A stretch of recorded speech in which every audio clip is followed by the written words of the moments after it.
আওয়ামী লীগের উদ্দেশ্যে বলতে চাই, যদি মাঠে নামো পিঠে ছালা বেঁধে মাঠে নামো। বাংলার মাটিতে আওয়ামী লীগের রাজনীতি আর চলবে না।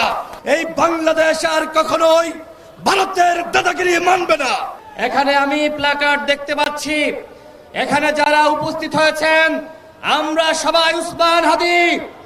আপনারা হাত উঁচু করে দেখান, সবাই উসমান হাদি হতে প্রস্তুত আছেন? এই শহীদ মিনার থেকেই শেখ হাসিনার পতনের ধ্বনি, এই শহীদ মিনার থেকে আমরা শপথ দিয়েছিলাম বাংলার মাটিতে আওয়ামী লীগ আর রাজনীতি করতে পারবে না। এই শহীদ মিনার থেকে আমাদের বলতে হবে বাংলাদেশে আর ভারতীয় আধিপত্যবাদের রাজনীতি চলবে না।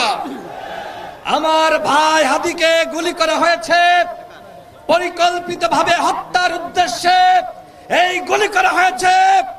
আমার ভাই হাদি আমাদের মাঝে ফিরে আসবে কি আসবে না আমরা কেউ জানি না, কিন্তু হাদি লাখো হাদির জন্ম দিয়ে গেছে। আমরা প্রস্তুত রয়েছি ওই ভারতীয় দালালদেরকে, যারা বাংলাদেশকে জিম্মি করতে চায়, যারা বাংলাদেশকে একটি করদ রাজ্য বানাতে চায়। এই বাংলাদেশ আর কখনোই ভারতের দাদাগিরি মানবে না।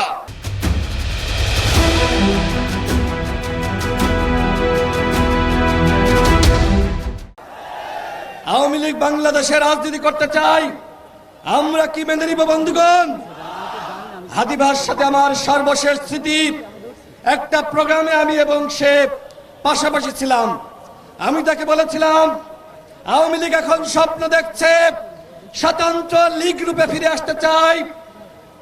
আওয়ামী লীগের পদধারী নেতারা তারা স্বতন্ত্রভাবে নির্বাচন করবে। তিনি আমাকে বলেছিলেন এ বিষয়ে আমাদের সবাইকে একসাথে কাজ করতে হবে। বন্ধুগণ, বাংলাদেশে আওয়ামী লীগ রাজনীতি করুক, অন্তর্বর্তীকালীন সরকার তাদেরকে সুযোগ দিক, নির্বাচন কমিশন তাদেরকে সুযোগ দিক। আপনারা কি মানবেন? এই বাংলার মাটিতে আওয়ামী লীগের রাজনীতি আর চলবে না। আগামী নির্বাচনে আওয়ামী লীগ অংশ নিতে পারবে না। আমি সর্বশেষ বলতে চাই, আজকে উসমান হাদিকে যেভাবে রক্তাক্ত করা হয়েছে, হত্যার উদ্দেশ্যে গুলি চালানো হয়েছে, আমরা দেখছি ফেসবুকে বিভিন্ন হিট লিস্ট ঘুরে বেড়াচ্ছে, আমাদেরকে নাকি টার্গেট করা হয়েছে। আমরা কি ভয় পাই? রাজপথে আন্দোলন শুরু করতে হবে ওই আওয়ামী লীগের প্রেতাত্মাদের বিরুদ্ধে।